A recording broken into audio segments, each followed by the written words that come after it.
7 years together, 1 divorce, and a class reunion where my ex learned I'd been happily married for 2 years, with a newborn at home. She wanted closure. What she got was the truth. At our class reunion, folks were swapping stories and teasing old inside jokes. The class rep lifted a glass toward me, but before I could answer, Willow, my ex-wife, leaned in on instinct. He's allergic to alcohol. I'll drink for him. Silence. We'd been divorced a long time. She'd forgotten. Later, as we said our goodbyes, someone asked why my wife, Anna, hadn't come. She's home with my mom. Our baby turned 1 month last week, I said. Willow's smile thinned. When I headed to the lot, she stepped in front of my car. George, 7 years. Can you really just let all of that go? What else can I do? I rolled up the window. I don't collect what's been thrown away. I met Willow in high school. Money was tight in her home, and her dad drank. When he lashed out, she hid behind the science building and cried. One afternoon she had a scrape on her forehead. I handed her a bandage. She thanked me through tears. We started meeting in that quiet corner, talking classes, sharing notes, holding hands. She said she'd apply to whatever college I chose. Then she disappeared. Her father went to prison after a drunken fight turned fatal. Her mom remarried and left. She worked to survive. We met again in college. She was behind the counter at the convenience store across the street. She smiled, said she was pretty good, and told me the rest in a steady voice that broke at the edges. I pulled her in. If nobody wants you, I whispered. I do. We dated. I juggled classes and part-time jobs. She picked up shifts nobody wanted. After graduation, I landed a solid job, then quit a year later to start a company. She backed me without complaint. 3 side jobs, 5 hours of sleep, a smile that said, keep going. 3 years in, the business finally worked. I spun her around the kitchen. She laughed into my neck. I proposed that night. She said yes. We married. Willow stayed home at first. No degree, little confidence, but she loved to paint. I found her a teacher at the National Academy. She lit up and said it might be too expensive. That's what success is for, I told her. If I can't spend it on my wife, what's the point? She progressed fast. One evening I cooked a full dinner to celebrate. She said her art teacher, Makoto, had invited her out and she couldn't decline. She kissed my cheek and hurried out. I waited, reheated the food, opened another bottle. She didn't come home. The next morning she breezed in. She'd gotten tipsy, bumped into a friend, and crashed at her place. She glanced at the table. You didn't eat. You said we'd celebrate when you got back. Oh, I forgot. Toss it, we'll eat out later. That wasn't the Willow who once wrapped dusty buns from the cafeteria rather than waste them. Slowly, the thrift and gratitude evaporated. Luxury bags used once, designer clothes worn once, a fridge full of food that spoiled. I said little. Her eyes had turned unfamiliar. She texted about a 3-day sketch trip with Makoto. A man and a woman, out of town, alone. I objected. She left anyway and turned off her phone.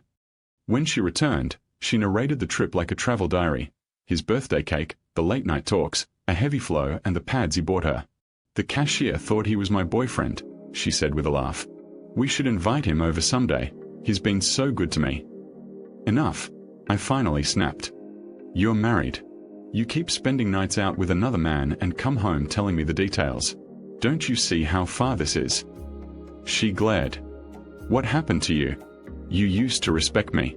I'm your wife, but I'm still me. I have the right to know people. You also have the duty to keep boundaries, I said. She grabbed our wedding photo, smashed it to the floor, and stormed out. That night she came back and we made peace, in words, then in silence. For a few days, I thought it was behind us. I brought her fruit at the studio and stopped cold. What are you painting? A portrait, she said, casual as weather. I've never drawn real people. Thought I'd try. Back when we dated, she'd said portraits felt sacred, maybe if I like someone enough. She'd promised to paint me one every day after we married. Years passed, she never did. But there on the easel was Makoto, nude. Nudes are part of fine art, she said, annoyed. You just haven't seen enough of the world. Of all people, him. He's my teacher. I respect him. I knocked the canvas to the floor. No more of him in this house. We'll find you another teacher. Or we are done. She clutched the painting like treasure. You don't understand anything. I don't even know why I fell for you. She left again, with the portrait. A week later she returned, switched teachers, and cut contact. But she also cut me off. No meals together, no conversation, no intimacy. A month of yes and no grunts. On the morning of a business trip, I hugged her. She leaned away. I said I'd bring back the perfume she liked. She said nothing. I came home early to surprise her. The studio door was half open. Inside, Willow stood completely naked while Makoto painted. I saw red. He hit the floor after one punch. Willow leapt to shield him. Touch him again and I'll divorce you. Then let's do it, I said. Now. We divorced that day. At the courthouse she said, cool as glass, that I was petty, small, and not the right man. Maybe we were a mistake from the start.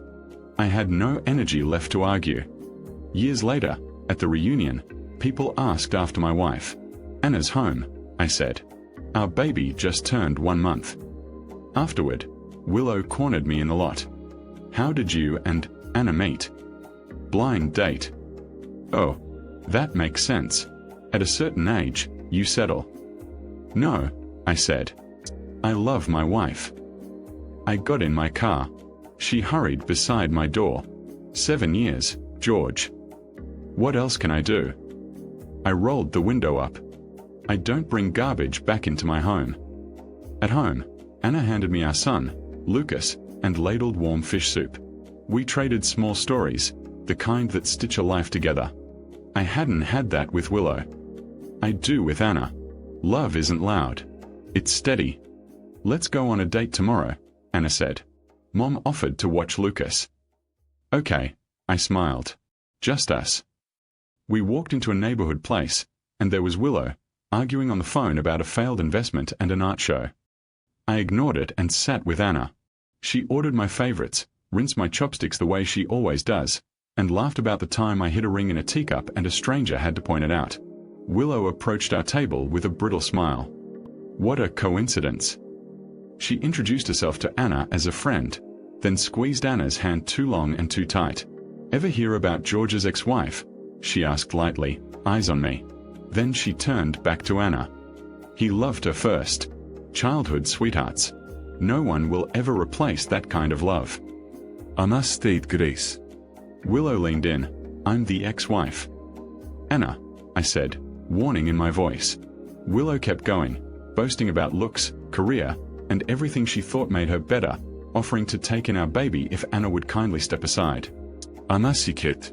Miss Willow, I'm not leaving my husband. We are married. We have a child. We love each other. That's the whole story. That's impossible, Willow sputtered. He loves me. You cheated, I said quietly. You broke it. Don't rewrite it. The room had fallen into that hush restaurants get when the truth shows up. People murmured. Willow's face went chalk white. I set down my glass. This is a public place. Don't do this. I stood, took Anna's hand, and we left. Days later, Willow filmed a teary interview about a painting that held her love. The internet filled in the blanks she left. Cheating husband, mistress wife. Comment sections did their ugly work. A friend called, ready to defend me. I told him I'd handle it. I went back to the restaurant to ask for security footage. Cameras had been down that week. Then Grace arrived in the form of 2 college kids. They'd recorded everything on a phone. They sent me the video. I posted it.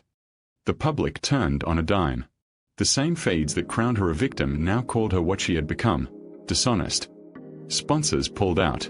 Art shows were cancelled. Someone surfaced a side-by-side showing one of her masterpieces was a copy of another artist's graduation project. Lawsuits followed. Willow called. I lost my head. Please, let's settle this. No, I said. Stop blaming love for your choices. Stop blaming my wife for your consequences. I hung up. The storm passed. At home, quiet returned. Anna told me about a buy one get one at the market. I told her the guys at work joke that I bring the happiest lunchbox in the building because she packs it. Lucas giggled at the sound of a spoon on the table. Here's what I know now. Love isn't the loudest person in the room. It's the one who shows up, tells the truth, and stays. And that's enough for me.